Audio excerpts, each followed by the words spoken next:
Jackpot. I have a dream that one day every person in this nation will control their own destiny. A land of the truly free, damn it. A nation of action, not words, ruled by strength, not committee. Where the law changes to suit the individual, not the other way around. Where power and justice are back where they belong. In the hands of the people! Villains. It's a topic that we love to discuss on this channel, and frankly speaking, analyzing villains is insanely fun. Whether it be the villains of JoJo who are, well... Such a naughty girl. Can you believe my Kira video is one of my favorite and most popular videos on this channel? Or how about the villains who are manipulative? That was a fun topic, but I figured today we'd actually take a twist about villains who are actually in the right. And what I mean about that is the villains who are right about their motivations, but not exactly right in how they went about it. Because there's an old adage that the road is paved to hell with good intentions, and that's what we'll be talking about today with villains. Sometimes they were a victim of the world itself. Other times, they see an injustice and wish to right it. Whatever the case, I'm MangaKamen, and let's talk about villains who are in the right. Spoilers for the following titles. You have been warned. No one sees themselves as the villain of their own story. No, it's the children who are wrong. Especially when they come from a background where their lives are treated horrible or there was a great injustice levied against them. Hell, that concept alone is part of the reason why when you look at a character like Tai Lung from Kung Fu Panda, a young martial artist who was trained day and night ever since he was little, trained by the master Shifu, with the prospect of becoming the mighty dragon warrior. When the day came that he was supposed to acquire the title, he was turned down. Spending all that time training, being gassed up by your father figure, and to be thrown to the side because one dumb turtle told you no. Now, obviously, anyone who's a fan of Kung Fu Panda will point out that the turtle in question, Oogway, was the key player in that. We're told that he saw the darkness in Tai Lung's soul. Though personally speaking, while Tai Lung's reaction to not getting the title wasn't justified, destroying property and terrorizing the citizens, Oogway himself had failed to properly address the issue and failed to step in to prevent it. Frankly speaking, Oogway and Shifu failed in properly teaching Tai Lung that there were things out of his control and to accept when things do not go your way. However, it's kind of off-putting when the last movie we learned that apparently the title of the Dragon Warrior can be passed down. I bring this up not to play the blame game, but to showcase that sometimes when a villain is created, it's because of their background and how they're unjustly treated. In the case of Tai Lung, he wasn't given the proper training to keep his ego in check. An argument can be made that Oogway and Shifu do bear a lot of responsibility for the events of the movie. A victim of circumstance. Of course, this is an easy example, and it's one that a lot of people will refer to. But here on the MangaKamen channel, you know what we're known for? You not knowing how to pronounce names correctly? That's right, video games, baby! Huh? Well, alright, fuck me, I guess. So let's change the gears and look towards a rather popular series, shall we?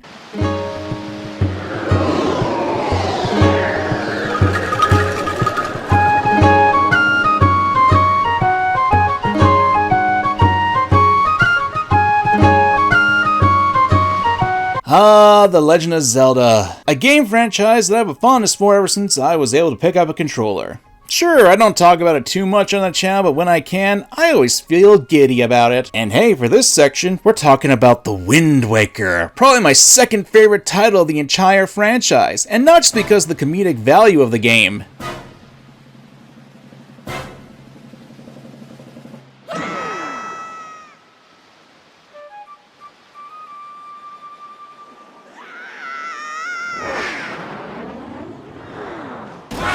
Colorful art style, wonderful music, and honestly, a fun story, Wind Waker is a valuable entry in the series. And even more so when we look towards the big bad of the game, Ganondorf.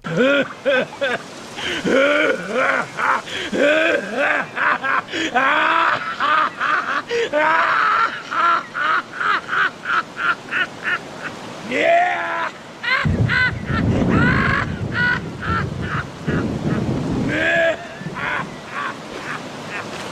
So, it's a bit late into the game when we learn about Ganondorf's circumstances. Again, any fan of the series can tell you that Ganondorf is typically born of the Gerudo people, a mostly female race who are stationed in the desert locations of Hyrule. And as such, because of that living condition, things are difficult. Death, suffering, the harsh environment were terrible to his people. There's implications here that Ganondorf's reach for power over Hyrule was not out of a bit of greed, but because of suffering of his people, and Hyrule was considered to be a paradise, filled with resources and not have the same conditions that the desert would have, symbolized by the quote, "I coveted that wind, I suppose." This version of Ganondorf is probably the most sympathetic of other incarnations. He still had a bit of a slippery slope though, cause yeah, not wanting your people to die and suffer is something that any king would want to prevent. To better the lives of his people. Granted, he does say that his envy for the gentle winds of Hyrule is more of a personal endeavor than the will of his people, but his bid for the Triforce, which would have given him great power, that motivation gets corrupted and turned into a lust of strength. And this is even highlighted in the fact that until his desire to bring back the paradise that he wanted from the depths of the Great Sea was taken away, Ganondorf did things not typical of a Dark King, especially in The Legend of Zelda and other incarnations. Sure, he attacked Link and Zelda, but it was more to subdue them than to outright kill them. He didn't need to kill Link in order to get the Triforce. It was only after the Triforce's powers were used and he lost the ability to bring back Hyrule that Ganondorf brake and attacked them with a murderous intent. This isn't to justify actions, though, but to consider circumstances of the character. After all, wanting to help your people, even if you are being a little selfish and envious of the winds that are gentle, you're still helping your home by doing this. And that can be considered honorable. But what happens if your home was destroyed? You can't tell me. Can you, fella? Oh yeah, I know why. Recently, I've been playing the Dead Rising Deluxe Remaster, and while I still have a few issues with some parts of the game, they are, at the end of the day, dense and was honestly a pretty good remaster of the original title. Especially with the overall story, from what I've seen, is the same, and the motivations of the game's antagonist, Carlito Keyes, remain unchanged. To give a quick rundown, you play as Frank West on a mission to find out the mysteries of the Willamette zombie outbreak, where you learn the truth behind the zombies. Years before the events of Dead Rising, the United States government funded several scientists to find a solution to double the cattle meat production to feed the demands of the American people's diet. I guess everyone wanted to supersize their order. The scientists attempted several experiments to solve this issue, with their base set up in the fictional town of Santa Cabeza, which was the hometown of Carlito. And unfortunately, the scientists found bees, wasps, insects that had the ability to create a zombie outbreak. Only American scientists with the goal of making more beef could create the zombie outbreak. Proud to be an American! Anywho, because of the virus, Santa Cabeza was infected and the zombies began to attack its people. Eventually, the US government had to clean up their mess and had to completely erase the undead and alive citizens of Santa Cabeza to hide the epidemic from the public eye, treating it as though it was drug cartels doing it. To make things worse, only one member of the group of scientists survived and was directed to claim that terrorists had caused the Santa Cabeza incident. However, Carlito and his sister managed to survive, and the two would plan their revenge on the United States. How, may you ask? By unleashing the virus in Willamette, Colorado, with a backup plan of 50 orphans who are infected as well, spreading all over the country. It should be obvious that the United States did in this universe was completely unacceptable, making a huge mistake, causing untold suffering to innocent people, and then covered it up. My purpose in life has been to get revenge for what you people did to Santa Cabeza, to my hometown. Why? Why was your meat so much more important to you than human life? Why? Why did my people have to die to feed your fat bellies? It's a good question, and there should be accountability for the US government for what they did. Carlito was in the right in this case, that his home and family shouldn't be turned into a mistake that a foreign government entity caused. However, by that same token, that doesn't excuse what you've done. Carlito's plan was to do essentially what the United States government did. He infected so many people, unleashed the zombie virus into the United States, which in turn killed thousands of innocent people who had no connection to the incident, other than being in the United States at the time. It's an irony that would be the villain whose legacy would span 3 games. Wait, don't you mean 4 games? With my camera again, right? You're a quick one. That's what she said. No! With these 3 villains, it's easy to see why they would turn to villainous tendencies. Even at points you can argue in some respects they were in the right to do something. But clearly how they went about their plans was the main issue, and how their goals actually got twisted because of said tragedy. It's something that you'll see a lot in the villains with this video, that some of them have very relatable if not tragic backstories that can justify their reasons and their actions, at least to them. Of course, you can't really say that in terms of every villain who's considered to be in the right. Which is why... Now, just because someone does have a tragic past and then turns to things that are evil, that doesn't mean that their motivations are at least coming from a good place. And of course, in some regard, they can be correct with their motivations. But the issue, as we established, is how they go about fulfilling those roles. Probably one of my favorite examples of this would be... Do you remember how every one of your dreams was granted in my reality? Not a single person is in pain here. Everyone is happy. Why would you deny them that opportunity?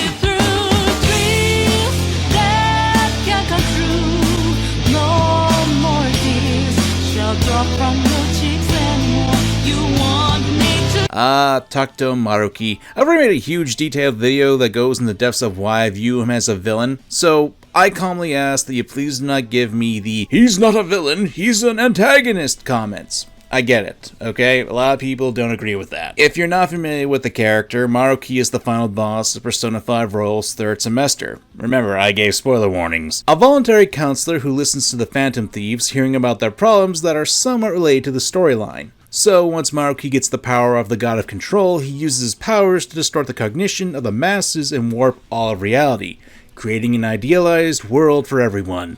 Well, almost everyone. The big bad Baldy who got the main character Joker thrown in jail at the beginning of the game is still behind bars in the new world for the crimes he committed in the main game, and for copyright infringement for stealing Char's look from Gundam. His powers create a false reality where the dead are still walking around, people are super happy, including the homeless, and turning cats into pop bottle boys who for some reason like to wake up in my bed when I'm sleeping. Sorry, not personally into twigs. Now, I've argued in the past that I personally don't believe that Maruki is in the right. Not only because does he force this onto everyone, but because even if people like Sumire Yoshizawa outright tell him that she doesn't want to continue living as her deceased sister, Kasumi, he ignores that. But just because I believe that doesn't mean I can't see the argument from the other side, because there is merit in wanting to eliminate terrible things from the world. And even with my own example, there's a decent point to be made with Sumire. Sumire blamed herself for what happened to her sister near the beginning of the game, with Kasumi saving Sumire from being hit by a car. And thus, losing a loved one when they saved you, that can take a toll on someone's mental state. And Sumire was on the brink. So it can be argued what Maruki did, overriding her current personality with Kasumi's, kept her alive long enough for Sumire to meet with the rest of the Phantom Thieves and establish proper bonds so that way she could get out of this funk. Maruki's motivations aren't in the wrong. After all, we live in a cruel world, and if my comments section of the Maruki video has any indication, there are a lot of people who would gladly give up the world we live in to live in that delusional world. Trust me, I understand that. However, in my own personal thoughts, I do not agree with that, especially since it's an all or nothing sort of thing. Just because you want to live in a world where delusions become reality,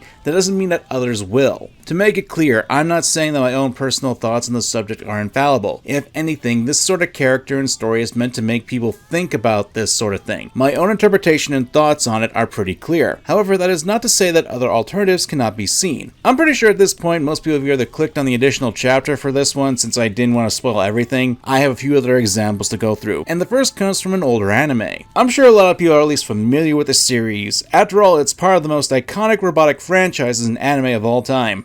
Let's get things started! Gundam fight all set! Ready? Go!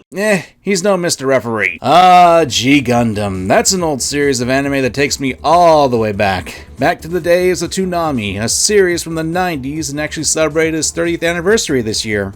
The Gundam series for the longest of times was seen as a military-based anime, with a lot of focus put on the politics in universe, love, and of course, good guys fighting with bad guys. It's a series from 1979 and is still creating content to this very day, though I think that's redundant for me to say. G Gundam was the 5th installment for the series, and I'm sure most people who are familiar with it are more familiar with the designs of the Gundams than the actual story, since a lot of the Gundams are based on nationality and, to be frank, some stereotypes. Like, you've got the American-based Gundam Maxter, which is a combination of both a football player and a boxer, or Holland's Gundam, which is just a Gundam in a windmill, which they mass-produced, by the way. Or probably one of the most infamous examples, Tequila Gundam. A lot of people seem to like Tequila Gundam, so I'm not complaining. Ha! It's because he's Hispanic. Like me. These are just a handful of designs, but they already have shown to step away from many of the pre-established conventions of the Gundam property. That's to be expected since it's also the first Gundam series with an alternate universe, so it's focused on martial arts and personal duels instead of full-on conflict. I know what you're thinking. Martial arts in a giant robot anime? How does that work?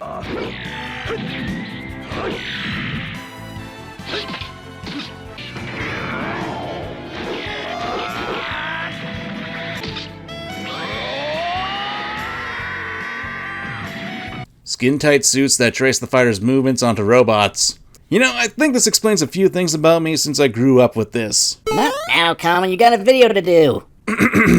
Anywho, the whole premise of the show is that there are many space colonies that left Earth and are floating in space around it, each of them representing a country that still exists on the planet, and every 4 years, instead of doing something stupid like holding an election to determine which colony is the leader, each colony chooses a representative to pilot a Gundam, and has them duking it out. The winning nation earns the right to govern over all the colonies until the next tournament. Or as the show likes to put it, to avoid war among the colony nations, a competition is held. Every 4 years, one representative from each nation pilots a machine called a Gundam and takes part in a match. It's called the Gundam Fight. And the pilots fight, and they continue fighting until the nation represented by the last standing Gundam earns the right to rule all the colony nations. That alone is an interesting premise, and frankly speaking, I'd prefer to see our own government decide our leaders through a giant robot battle. Certainly be a lot more entertaining than what we've got currently. Of course, there's additional plot thread going on, which I will touch on later since it's necessary for the motivations of the character I'm about to introduce to you all. Master Asia.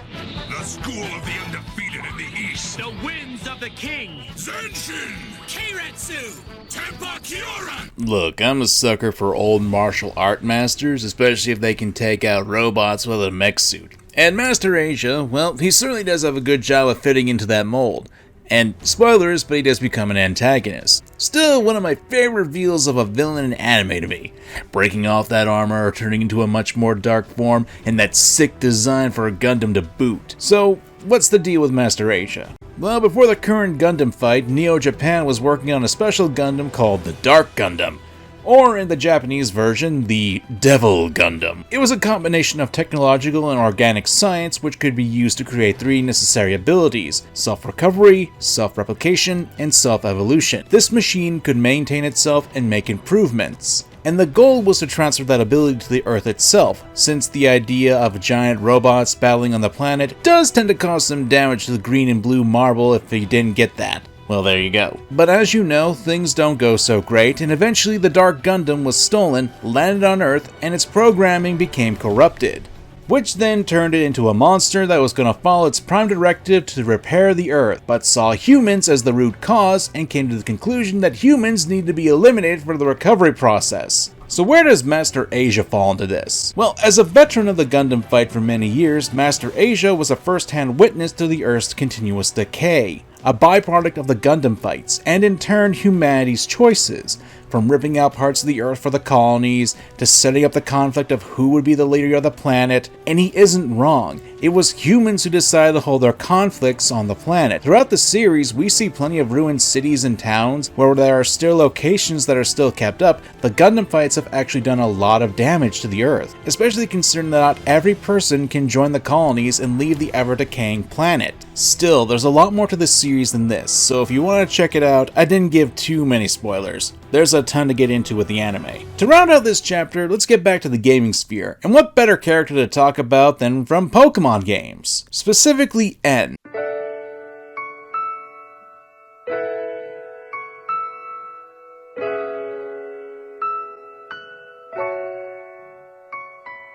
Most people who are a fan of this channel, or even just Pokemon in general, are familiar with N, the king of Team Plasma, and his goal to allow Pokemon to be freed from the confines of mankind. N is an interesting character, since a lot of his upbringing by Getsis had a lot of gaslighting and misinformation thrown into the mix, since the idea of Pokemon being abused by mankind is an interesting idea to explore. Because it's not like we haven't had that sort of thing be brought up in the series. Almost every evil team in Pokemon will use Pokemon as tools for their selfish deeds. Team Rocket was straight up a mafia surrogate who would even traffic Pokemon and use them for criminal acts. Team Aqua and Magma would terrorize people and had the goal of getting their respective legendary Pokemon to mess up the world's weather to either cause a great drought or flood the entire world. And Team Galactic, they were gonna restart the entire universe! So, going off that alone, N isn't in the wrong to say that Pokemon are used to do terrible things, and frankly speaking, playing this idea is actually good to delve into the deeper implications of catching Pokemon and using them to battle. If we were to contrast N with Pokemon Sword and Shield's main villain, Chairman Rose, he too had noble goals to prevent an energy crisis that would hit Galar in the next 1,000 years. The only issue that he had was that he was too impatient to wait for the day for the champion to help, and unfortunately had unleashed Eternatus onto the Galar region, which basically put it at risk. Quality and brainpower aside, these villains are trying to do things for the greater good, but the greater good isn't just for humans, but for everything. After all, the greater good... I mean, the greater good can differ between people. Obviously, when you look towards perspectives, things can really change how you view a villain in the right or wrong, which is why we have to look at perspective. I do need capital and votes. Wanna know why? I have a dream! What? I've always been a fan of Armstrong as a villain, because from my perspective, this bad guy does have a point. And of course, he's entertaining as all hell.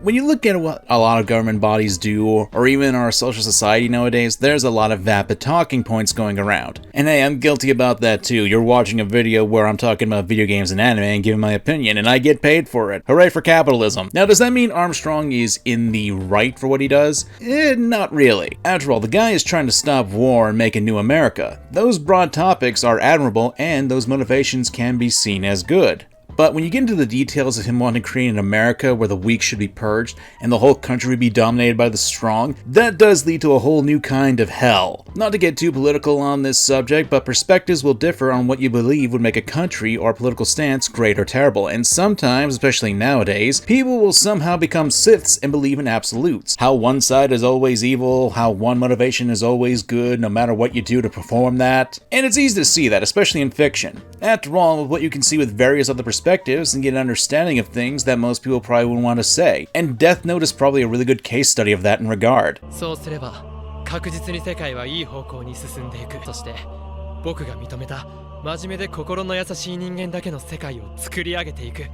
the motivation of Light Yagami, while being very selfish and egotistical, where he views himself to be the god of justice, and it's not like he doesn't have a justification to eliminate criminals, and it's actually shown in a very specific scene. I'll take a potato chip and eat it. No, not that one. This one. Let's say that students were asked to discuss whether bad people deserve to die. Everyone would give the politically correct answer. It's just wrong to kill people. Of course, that's the correct response to give, right? Humans will always try to maintain appearances when they're in public. Most are too afraid to support me as they're worried about what others will think. Many would rather deny my existence. But on the internet, where you can remain anonymous, support for Kira is growing. 'Cause that's correct. Light, when he does his work as Kira, is getting support by people. We as humans wouldn't really want to admit that we believe that villains are in the right, especially when they do terrible things. Public perspective is a thing that will hinder people's actual thoughts on matters, whether it be because they would be persecuted by their peers or face repercussions in real life if their opinions go against the grain in that regard, or some idiot on Twitter decides to take you out of context. Although I will say, nowadays more people are unhinged with their opinions, even without the anonymity of the internet. Still, that's what I love things about Death Note and Metal Gear Rising, where clashing perspectives do actually go head to head. お前のしていることは悪だ。悪だと。僕は正義だ。悪に見える弱い者を救い、誰もが理想とする新世界の神となる男だ。そしてその神に逆らう者、Because there are criminals every day who continue to commit crimes and harm the innocent, but does that mean a single person who may not have the full story be the judge, jury, and executioner? Should one man, let alone an egotistical teenager, have the power to take over an entire population by giving them a heart attack if he doesn't like them? And it's clear he won't just use that power on people who do crimes, but those who will go after him or get in his way. 悪人を出さなければ罪の軽い者、罪のない者でも殺す。全世界の人間が人質だ。悪いのは私じゃない。私に逆らい悪人を隠す。お前らが悪だ。But it's a question to look at the perspective and understand those mindsets. And that's the point of this section right here to talk about, because, yes, when you look at the previous villains I went over, you can see how they could be in the right. And that's ultimately what villains are meant to do, to offer another perspective on things. No one is the villain of their own story, justified or not. And that all depends on your perspective on whether or not a villain is in the right, because throughout this entire video, I've expressed counterpoints for a few of the villains. After all, there's always going to be some mental basket case who agrees with the psychopath who seems to have a hand fetish. But at the end of the day, let's face it, while there is a place for villains who want to watch the world burn for the sake of burning it, not having a reason to their names to do so, that sort of thing can get boring if it's used too much. The same can be said for villains who are trying to gain some sort of wealth or prestige.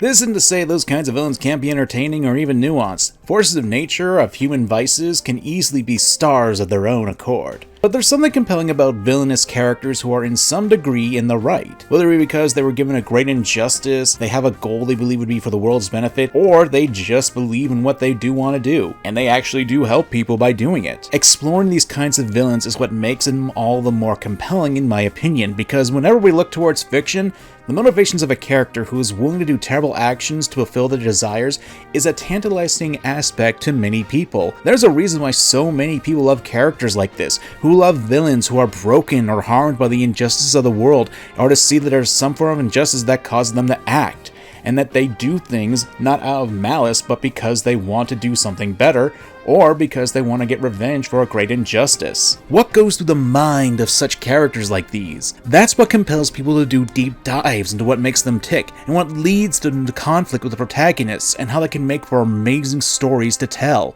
But regardless, I now ask you guys, what villains do you believe are in the right, and why do you believe that they are? Let me know in the comments down below. I'm MangaKamen, and thank you for watching. Laters!